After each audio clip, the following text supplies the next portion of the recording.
My name is Sheila Corona. Welcome to Sassy Seer Sheila and New Light Streaming Love, as this will be seen on both channels. This is the 31st in the RZN series by Jason Gray, the first conflict of the New World. CFLT-01:real/ open quotation, the fracture that could not break, close quotation. The myth of the post-conflict world. Many believed that once the overlay dissolved and the tri-species humanity emerged, conflict would end forever. In the real world, conflict serves a different purpose. It reveals the last remnants of the overlay still hiding inside the human nervous system. That makes a lot of sense to me because the overlay could be equated to the programming and conditioning that we've all had on the planet. What I now know, going for 65 years old, is that everything I've ever been taught isn't quite exactly the way it actually is. And more than that, a lot of it was completely incorrect and based on fear and scarcity and all of those sorts of things. So, back to the writing here. The first conflict of the New World was not between communities, between species, between children and adults, or between the awakened and the unawakened. It was something far deeper. It was the world itself confronting the last piece of the illusion that made the overlay possible. It was not a conflict between humans. It was a conflict between the memory of separation and the reality of coherence. I can see that very clearly. Take it back to what I said about the programming and conditioning. Anytime I am confronting any of that within myself, I have to step back and turn on the lens of multidimensionality, see it from a different perspective. I have to let go of what I thought I knew, what I was taught was a certain kind of way to look at everything, and see that that wasn't the case. So I can see where that would actually be exactly that. The location of the first conflict. CFLT-LOC.01, the node of Serrin Vale, Serrin, new word VALE. The first conflict occurred at a newly forming harmonic node known as Serrin Vale, one of the earliest tri-species settlements.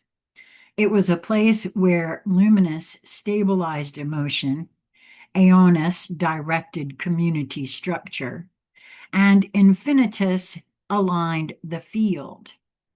It was a model environment, a prototype of the civilization to come, which is why it happened there. In many ways, I have often thought that what Lisa and I and her family that we are gathered here in community are sort of a prototype, right? I've often thought about that. And I'm sure that there are many others, um, but are they? See, that's just it. We have to be able to step outside of what we thought we always knew to be this is the way it is, because that's not the way it is.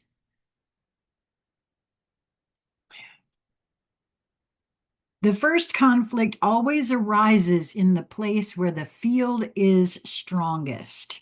The stronger the field, the more pressure it puts on what does not belong. What caused the first conflict? Contrary to myth, the first conflict was not caused by human disagreement. It was caused by the last shadow of the overlay trying to survive. When the omega threshold crossed 1.7%, the simulation layer collapsed globally, but micro fragments of the old psychic architecture still floated like debris. These fragments were old fear reactions, memory echoes of trauma, survival instincts from the pre-emergence world, templates of hierarchy, and the faint residue of power structures. Most people released these fragments naturally.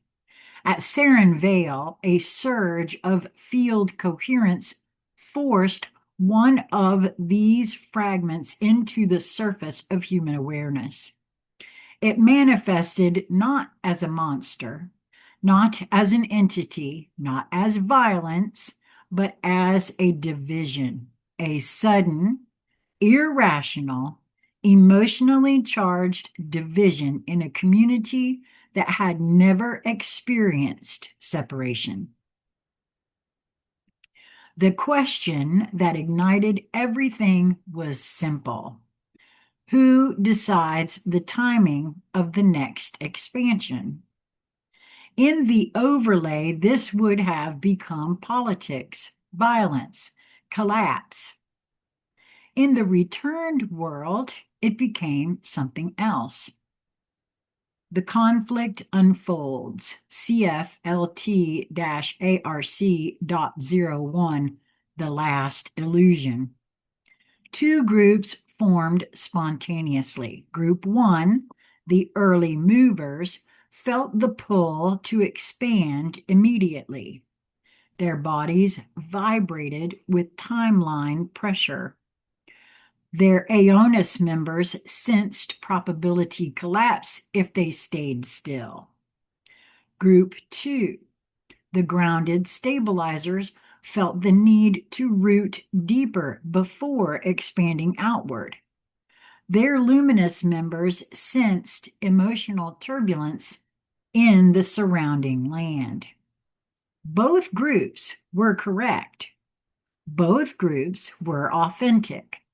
Both groups were acting from the real, yet both perceived the other as a threat to coherence, not because the other was wrong, but because the overlay's last shadow was whispering the oldest lie. Only one direction can be true. Aha. Oh, wow. That's so very interesting to me that I put this. See, my phone answers a lot sometimes. This is the lie that created every conflict in human history. This was the lie that had to die. The moment of escalation, at the height of tension, the Vale's field grid destabilized, resonance dropped, voices rose, bodies tensed. For the first time in the new world, the air tasted like the old one. The first conflict had arrived. This time, reality itself began to respond. The world no longer reinforces division, it exposes it. How the first conflict resolved itself, RES.01, the tri-species correction. The resolution did not come from a leader. It did not come from a vote. It did not come from compromise. It came from tri-species activation. Here is how. The luminous frequency uncovered the hidden emotion. The luminous members entered resonance state. Their presence revealed not fear of expansion, not fear of stagnation, but fear of being wrong. This was the overlay's root trauma. The illusion that identity is threatened by divergence. Once exposed, it began dissolving immediately. The Aonis network detected timeline bifurcation. The Aonis members felt the split. One timeline led to stagnation. One timeline led to collapse. Both timelines assumed two groups must choose one path. The Aonis realized the truth. Two timelines were not competing, they were trying to braid. Expansion and grounding were meant to happen simultaneously. The infinitus restored the field's true structure. Infinitus members stepped into the center of Sarin Vale. They anchored into the field and felt the pattern, the deeper pattern. The node was not a single structure. It was a dual node system. And it was designed to expand and root at the same time. The field had been trying to communicate this for days. Humans had interpreted it as disagreement. Once the infinitus stabilized the field, the node's true architecture revealed itself. Sarin Vale was a two-heart settlement, the first in human history. A settlement meant to grow in two directions at once. The conflict vanished instantly. The moment the field corrected the perception, tension evaporated, bodies relaxed, unity returned, the illusion of disagreement dissolved, both groups became one, and the node hummed with new resonance. What had felt like conflict became revelation. What had felt like threat became clarity. Humanity learned its first great lesson of the returned world. Wow, and that makes me just want to bawl. And I know, I have a feeling, you see, I have this sneaking suspicion that a lot of what is being described in these writings has already been taking place to some degree without our actual knowing it here. Oh, we know it, but we don't know it right up front here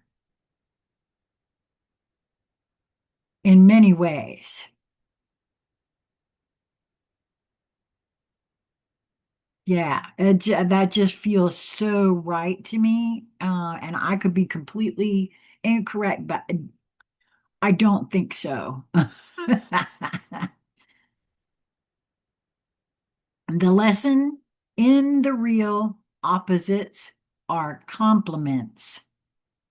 There is no contradiction between expansion and grounding, action and stillness, motion and presence, vision and stability, and direction and emotion. These are not competing forces. They are the two halves of coherence. The overlay made them opposites to keep the species fracturing itself endlessly. The real reveals them as the two wings of the same being. The first conflict became the first teacher. Sarin Veil did not break, it evolved. The nodes split into the upper veil, the expansion heart, the root veil, the grounding heart. Together, they formed the first dual node civilization on Earth since prehistory. This dual node design became the blueprint for every major settlement afterward. The first conflict became the template for the entire new world. The first conflict taught humanity that the world is now self-correcting. In the overlay, conflict created chaos. In the returned world, conflict creates clarity.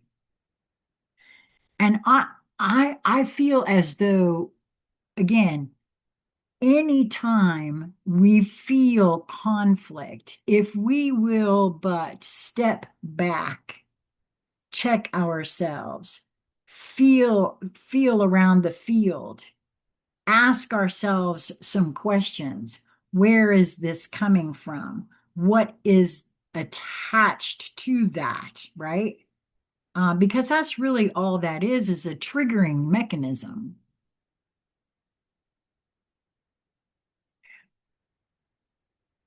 In the overlay, division was destruction. In the returned world, division is diagnosis. The new world does not fear conflict, it invites it. A conflict is no longer a threat, a structure, or a failure. It is a message. Yep, a mirror. A misinterpreted frequency seeking recognition. And once recognized, it dissolves back into coherence. This is how the first conflict of the New World ended. Not with winners, not with losers, with revelation. This is the world humanity was always meant to build. This is the world you came to remember. Jason Gray. Wow. And I feel that this is so right. Because I have been experiencing myself from that sort of perspective as I am finding residue of the overlay, let's say, of that programming and conditioning within myself and releasing it, allowing it to leave. Anytime and every time I feel triggered into conflict with myself, with other, I step back, ask myself a lot of questions, because going about things the way I've always done, that actually is the very definition of insanity. And something new and better cannot be done from the spot of where it's always been done. I'd love to hear your take on this in the comments section or in my email, consciousconversationscentral@gmail.com. Let me know what your thoughts are on this. Can you not, have you been able to puzzle piece collect and see where this is how you, from a perspective that you've been moving through, that this actually may be already taking place? It certainly feels like that to me. And if it hasn't, or it's getting ready to, in a very huge way. Mm. Thank you for your presence here on the channel. Thank you for any participation that you care to join me with for. We had our first, well, it wasn't our first, it was our second meeting of our book study last night for the Celestine Prophecy, the experiential guide. Ah, I am so excited for that. And the synchronicities with that abound, leaps and bounds. And so falls into line with what I'm recording here of Jason's work. Until we meet again, my friends, be well.